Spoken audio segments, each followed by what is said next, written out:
जल्दी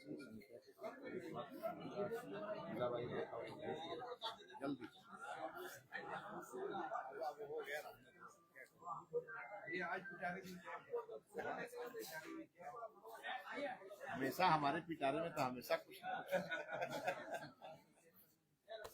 आजकल शिक्षा विभाग के न्यूज के अलावा उसके बिना आप लोगों का काम भी नहीं चलेगा। वो मंगाए दीजिए ना, आप बैठिए, कुछ ब्रीफिंग आपको भी करनी है।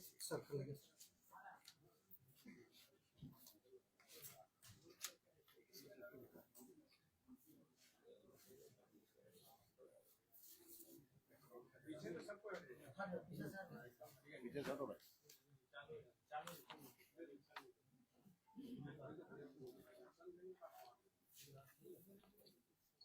शुरू करें।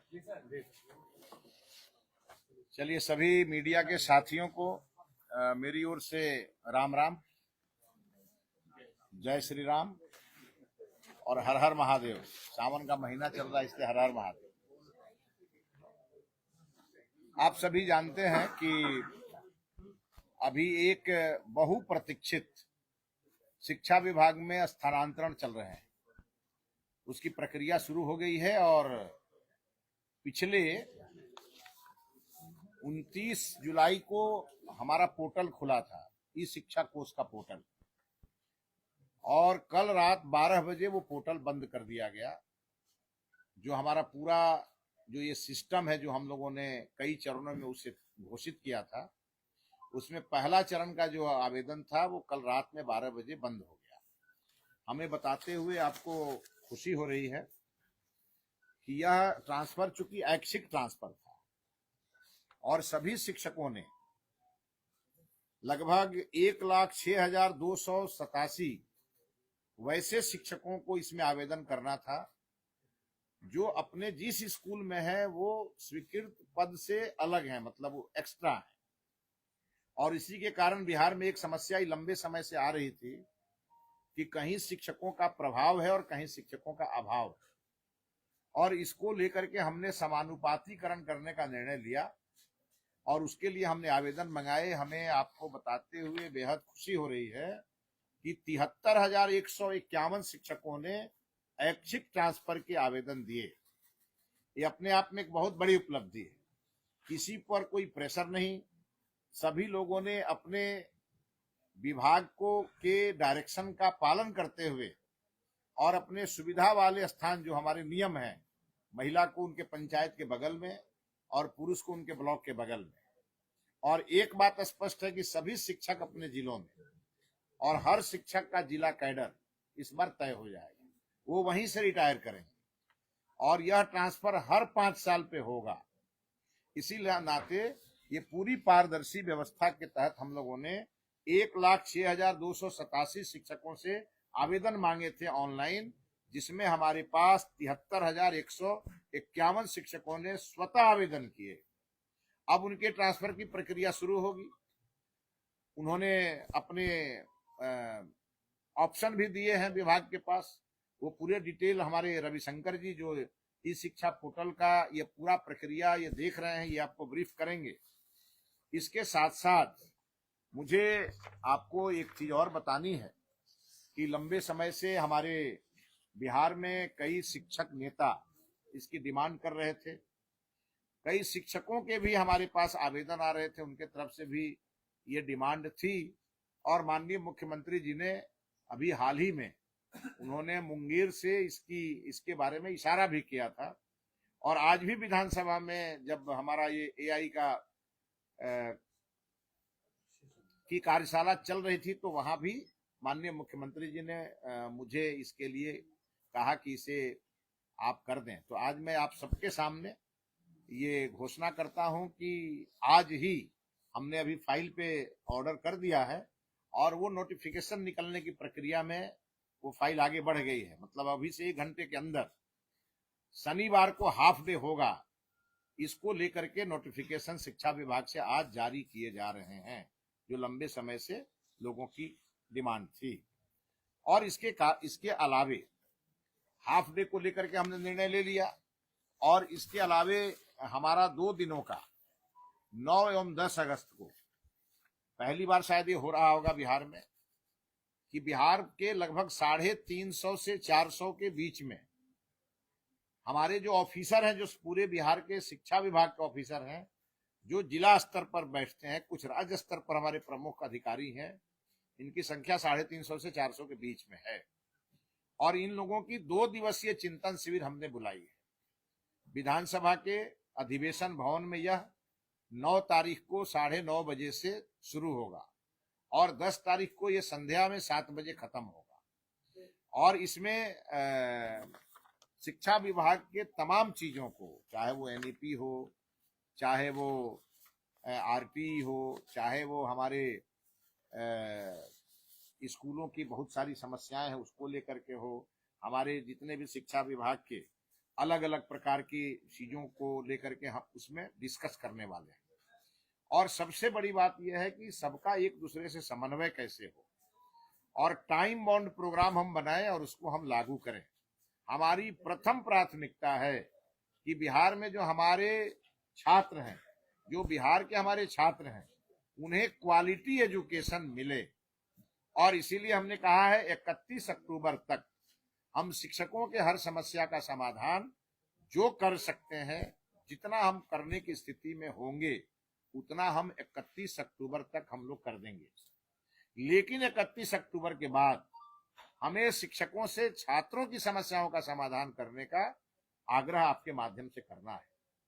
हम 31 अक्टूबर तक छात्रों की शिक्षकों की हर समस्या को लेके, उनके स्कूल, घर से स्कूल की दूरी को देख करके हमने नीति बनाई। वो दूसरे जिले में रह करके परेशान रहते थे, उसके लिए भी हमने उन्हें अपने जिले में भेजने का निर्णय लिया। उसके लिए हमने पारदर्शी पोर्टल बनाया ताकि कहीं से भी भ्रष्टाचार नामक कोई अधिकारी उनका शोषण न करे। इसको लेकर के हमने साफ साफ पारदर्शी व्यवस्था लागू की। और अब जब उनके आवेदन आए, इस आवेदन को देख करके हमारे विभाग में जो उसकी रूपरेखा बनाई गई है ट्रांसफर की, उसके आधार पर ये होगा। सामान्य ट्रांसफर की प्रक्रिया, जो अधिशेष शिक्षक नहीं है, उसके अलावे भी बहुत सारे शिक्षक हैं जो अपना ट्रांसफर चाहते हैं, उनके लिए हमारा पोर्टल 17 सितंबर को खुलेगा। और यह 17 सितंबर से खुलेगा और उसमें वो शिक्षक आवेदन करेंगे जो सरप्लस की सूची में नहीं थे या जो नहीं कर पाए। इसमें भी जो नहीं कर पाए, 73,000 के 73,000 के आसपास तो लोगों ने कर भी दिया, जो नहीं कर पाए वो भी आवेदन उसमें कर पाए। और उनके भी ट्रांसफर हम 31 अक्टूबर तक इसको पूरी तरह से करेंगे। इसके साथ साथ जो 2 दिवसीय हमारा कार्यशाला है वो बड़ा ही इंपॉर्टेंट। कार्यशाला के बाद हम 9 और 10 को जो कार्यशाला करेंगे और 11 तारीख को हम प्रेस में ब्रीफ करेंगे आप कि हम लोगों ने उस पूरे कार्यशाला में कौन कौन से निर्णय लिए, बिहार के शिक्षा के उन्नयन के लिए हम लोगों ने क्या क्या निर्णय लिया।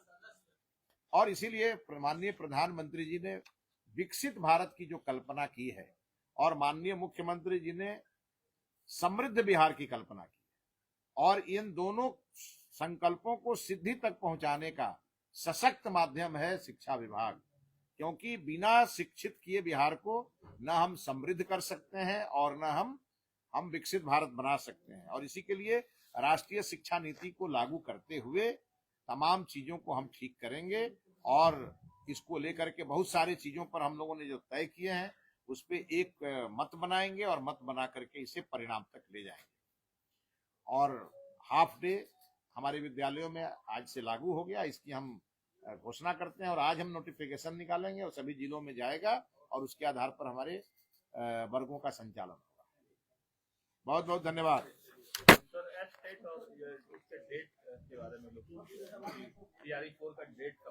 नहीं, वो तो बीपीएससी द्वारा जारी होगा, वो हमारा काम नहीं है।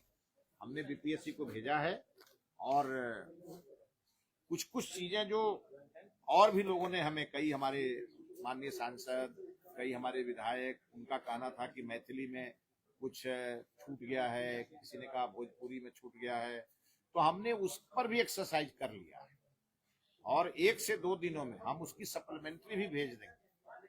जब भेजेंगे तो आपको सूचना देंगे। सर, एक महत्वपूर्ण सवाल ये है कि जो क्लास की अवधि होती है सुबह 10 से लेकर शाम के 4 बजे तक। इस दौरान ये देखा जाता है कि जो प्राइवेट इंस्टीट्यूट में एडमिशन लेते हैं, दूर दराज के कॉलेजों में और स्कूलों में एडमिशन लेते हैं, वो पटना में, कोटा में पढ़ाई करते हैं। बीच में शिक्षा विभाग के एसीएस जो थे के पाठक, उन्होंने कड़ाई की तो बाद में इसका विरोध किया गया। सर इस दिशा में कुछ करेंगे, क्योंकि सर जो दूर दराज के जो आपके स्कूल है वहाँ पे अटेंडेंस द्वारा कम है, इसको लेकर कुछ नहीं, आपको मैंने कहा ना कि बहुत सारे नवाचार हम लागू कर रहे हैं और एआई बेस्ड टेक्नोलॉजी पर भी हम आगे बढ़ रहे हैं। पूरी तरह नियंत्रण करेंगे, लेकिन नियंत्रण करने के पहले हम अपने विद्यालयों की स्थिति को ठीक करेंगे कि कोई दूसरे जगह जाने की सोचे ही नहीं। वो हमारे विद्यालय में प्राइवेट स्कूल के बच्चे और सरकारी स्कूल के बच्चे एक जगह जब मिले तो हमारे सरकारी स्कूल के बच्चे ये बात का गौरव करें कि प्राइवेट स्कूल से अच्छी व्यवस्था हमारी है। हम इस दिशा में आगे बढ़ रहे हैं और इसी का पहला प्रयास है मॉडल स्कूल। हम एक ही साथ नहीं कर सकते सभी विद्यालयों का, क्रम वाइज करेंगे, लेकिन एक समय ऐसा आएगा जहां आपको सेचुरेशन दिखेगा। हम उस दिशा में आगे बढ़ रहे हैं। सर, नई शिक्षा नीति में एक प्रावधान है जो कि बच्चों को नाट्य शिक्षकों के द्वारा पढ़ाएगा, उसका क्या कुछ है? हाँ, उसके लिए भी करने जा रहे हैं। हमारे यहाँ जो शनिवार का दिन था जिसको हम अब हाफ डे कर रहे हैं, हमने नो बैग डे करने का, ये हमने हमारी शिक्षा नीति में ही ये शामिल है।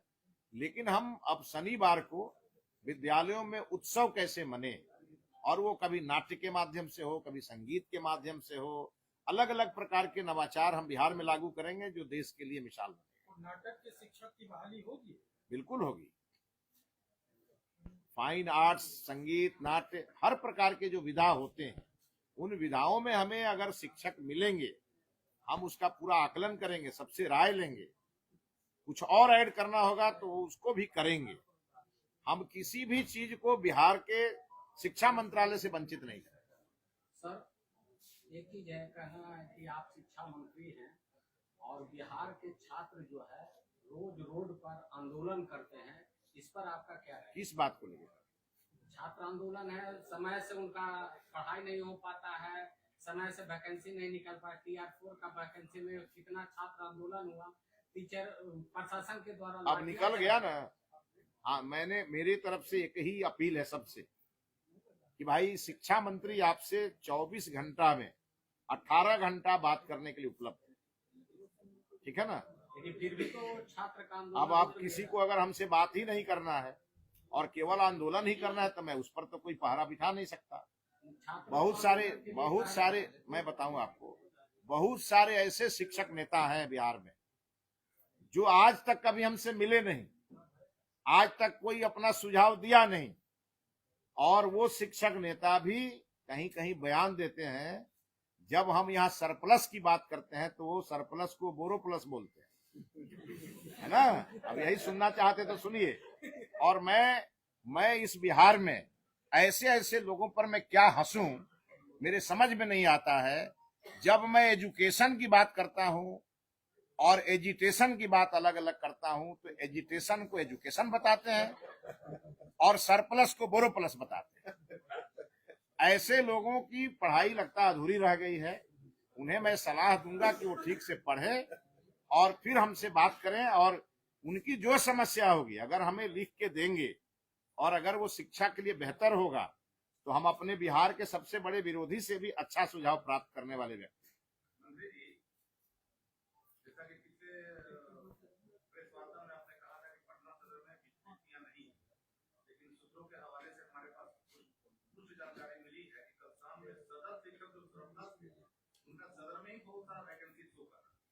अब आपको जिस सूत्र से जानकारी मिली है जरा मुझे भी वो सूत्र बता दीजिए।